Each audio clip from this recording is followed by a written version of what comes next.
ولا ده اللوحة دي الفنان دي رسم اللوحة دي ولا لا. ايه اللوحة الحلوة دي؟ ايه البتة الوجة دي؟ هو في كده بصراحة ما قدرتش أعدي التحفتين دول من غير ما أكلمكوا عنهم. رع حتب وزوجته نفرت، ودول موجودين حاليا في المتحف المصري. عثرنا عليهم في المقبرة بتاعتهم في ميدوم اللي موجودة في محافظة الفيوم.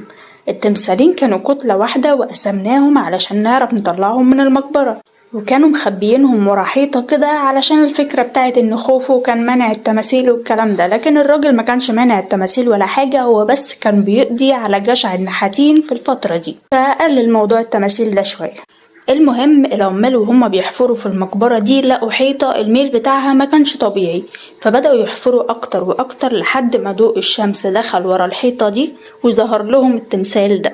ومن كتر الواقعية والجمال اللي في التمثال وفي عيون التمثال، العمال فكروا ان الراجل ومراته صحيوا وطلعوا يجروا كلهم برا المقبرة.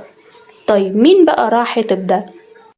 رع حتب ده ابن الملك سنفرو، يعني اخو الملك خوفو. هتقولي امال ليه ما تولاش الحكم زي خوفو؟ هقولك علشان هو كان اخ من زوجة ثانوية. هو ما كانش ملك، لكن كان قائد جيش قوي جدا.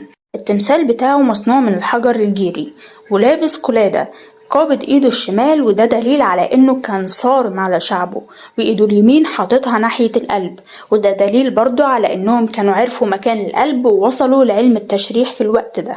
نيجي بقى لمراته نفرت. نفرت معناها في الهيروغليفية الجميلة، وهي كانت جميلة فعلا، محدش يقدر يعترض على الكلام ده. لابسة شعر مستعار، وشعرها الحقيقي اللي هي القصة الجميلة دي ظاهرة تحت الشعر المستعار. عيونها مطعمة بأجمل وأحلى الأحجار الكريمة، ولابسة قلادة واسعة وعباءة ملكية لونها أبيض، ولون بشرتها أبيض، وده طبعا من عادة المدرسة المثالية في مصر القديمة إنها بتصور لنا الست باللون الأبيض الكريمي والراجل باللون البني المحمر.